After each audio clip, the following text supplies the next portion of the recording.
Hello everyone, it's finally time to convert our Python code into an executable. And the package I use for that, or the tool, is called PyInstaller. I'm on the page now for the documentation. It's a very nice tool, very handy. As you can see, PyInstaller bundles a Python application and all its dependencies into a single package. Then the user can run that packaged app without installing a Python interpreter or any modules. So everything is bundled up. It's very, very useful. So let's go ahead and click the Using PyInstaller link over here. The option that I use the most, it's very handy to use, is a one file option right here. The -F. That will create just a single executable file with everything in it. But if you like, you can also create a one folder, or what they call a one dir option. That's a -D when you build your code. That still creates an executable, but it's a smaller executable. Then everything else, all the Python is left flat in a folder. So to package this and transport it, you'd have to zip everything up. Where this one, you're just transferring a single file. Very nice. I like this one. Some other options that are nice. Let me scroll on down here. Sometimes you may want to use --no UPX. If you're building your Python code and you detect that it's UPX packing your code, that may get you in trouble with antivirus in combination with PyInstaller. I don't normally have to supply this option. This is something to watch out for. The option I use a lot when you're going to run the code in the background is the -W option. And we'll use this because our tool, one of the features of it is to be built where the user will run the code. We'll deliver the code, trick them into running it. So in that case, we'll want to make sure we built our code, built the executable using this -W option. So that means there'll be no console. It just runs in the background, just like a Linux program would run in the background. You can do the same in Windows. And there's one other option that can be useful at times. Right here. --runtime-tempdir. Then you can set the path. So when this tool runs, it extracts the code, creates a folder named underbar MEI, then some random number. But that's always created according to your OS, according to the temp environment variable. So in Windows, it's usually under app data local temp. That's where this folder will be. But if you want to change that for a particular build, say you're doing a red team at a site, and you know that they have a writable folder someplace other than app data local temp, then you can set that right here using this option in the tool. I've used this before. It's really handy. So let's go ahead and go to our PyCharm and get this installed. You have to come over to Packages. Just type in PyInstaller, then click Install. 6.4.0 is the latest. Minimize that. Now we can go set up our external tool to build our code. To do that, you just come up here onto your main menu, go into Settings. I'm already there, but you would go to Tools, then External Tools, highlight it. Then over here is where you build your external tool for building. I've already got a couple built, but that's for another tool I was working on. So we need to do a plus sign. We want to give it a name. Data grab, I'm going to say foreground. That'll be one. Then we'll say build data grab.py for running in the foreground. Go ahead and copy that. Now we got to set our program. So just click your folder icon. I'm already there, but normally See, I've been in it before, so it knew right where to go. You're going to have to go down into your project, PyCharm projects, then your project name, then under .venv, that stands for virtual environment, then down under scripts, then you should find pyinstaller.exe. Say OK. Then for the arguments, this is going to be the foreground. So all we want is -F space our module name, datagrab.py, like that. In the working directory, I don't like it down under scripts like that. So I take scripts off and .virtual environment off. I like it right in my project folder. That way I can get to things really quickly. I think that's it. That looks good. Let's go ahead and click OK. So that we have one built for foreground. Let's do one more. This one here will be for the background. The arguments for this one's going to be -w space -F data grab.py. And once again, remember to get rid of scripts and .venv unless you want your working directory down that far. So that looks good there. Options look good. Yep, this is for the background. Click OK. So we have two of them built. Say apply, OK. Now let's go ahead and run this. So just go to your main menu. Don't go down vertically. Scroll across horizontally over to Tools, then External Tools. And we'll go ahead and do the foreground build. So go ahead and click it. And you can see it's building out here. Okay, it looks like this built with no errors. The exe is built. It gives you a lot of information as it's building. So that's success. So now we can actually just minimize PyCharm. We don't need it. Let's go into our project folder. What you want to do is go into your dist folder. It creates a dist folder and a build folder. Also creates a spec file. You can delete these files in between builds if you want to get rid of them. It'll just redo it next time you build. Or you can just leave them set. So I'm going to go into dist and copy this out. That's the exe. Look, it's about 10 megabyte. That's because it includes the Python interpreter and all those dependencies. All those imports for those third-party modules. That's why the size is 10 megabytes. So I'm going to go ahead and copy this. I want to paste it in another folder on my system. The reason I did that, because this folder is not excluded from Microsoft Defender.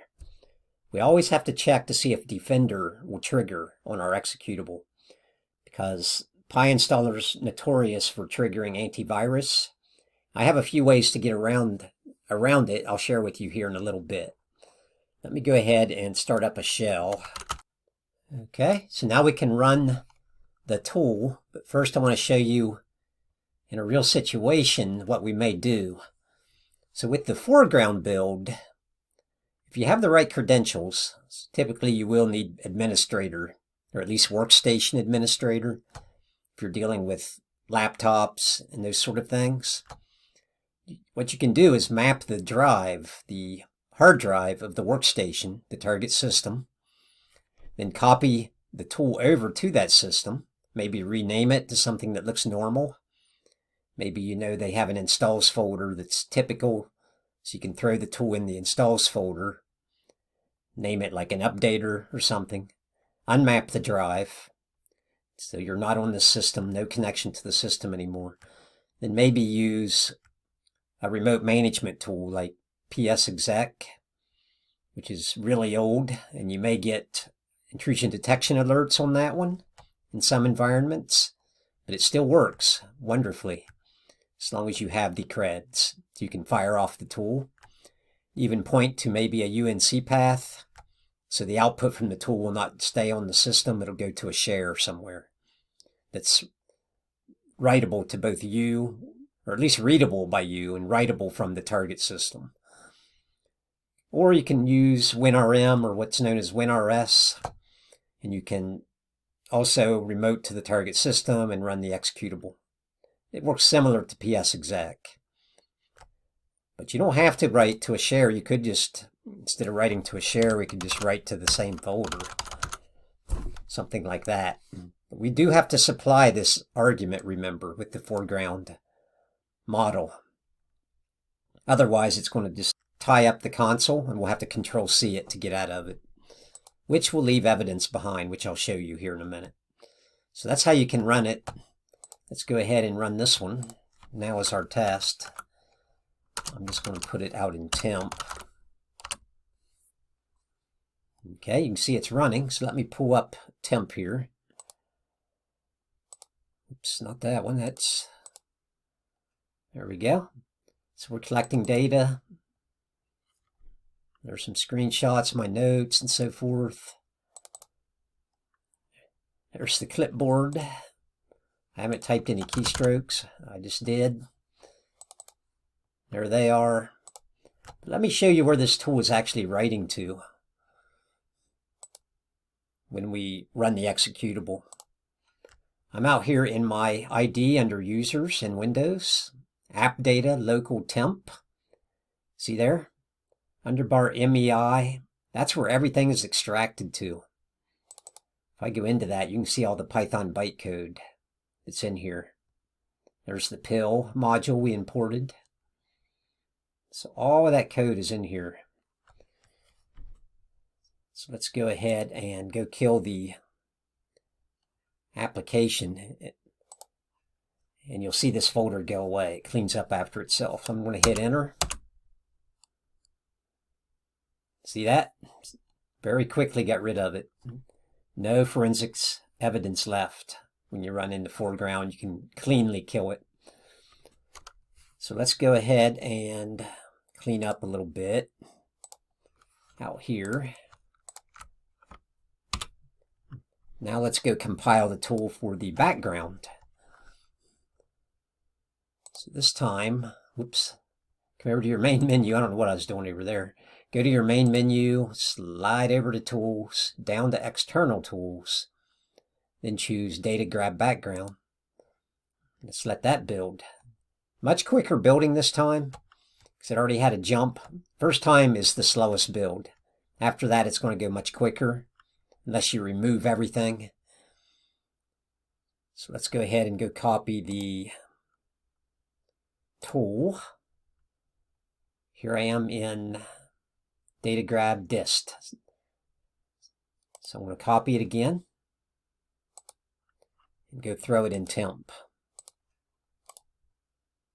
Just to make sure antivirus is not going to grab it. It looks like antivirus has grabbed it. Antivirus got this one. Okay. You can't see it. It's up on my other monitor. I'll see if I can pull that up for you here. Right there.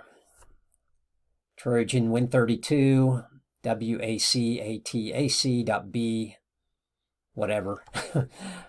Machine learning. That's what that ML stands for. Machine learning.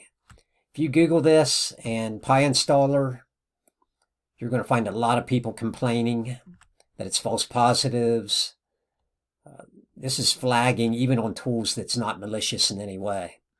Our tool is malicious, so can't complain. I can't ask them to put an exclusion in or anything. But I'm going to have to show you how to get around that. And what I'll have to do, I'll have to post my bootloader binaries up on Udemy for this course. It'll be in the included files section that you can download. And I'll show you where to place those. In fact, I can do that now. Let's go ahead and do that now. Let me pull up the right folder again. Okay, I'm in my PyCharm projects. Go into Data Grab. Go down into Virtual Environment. Go into Lib. Site Packages. Then go into PyInstaller right here. So I'm at my users folder, my ID, PyCharm projects, datagrab.venv, lib, site packages, PyInstaller. bootloader,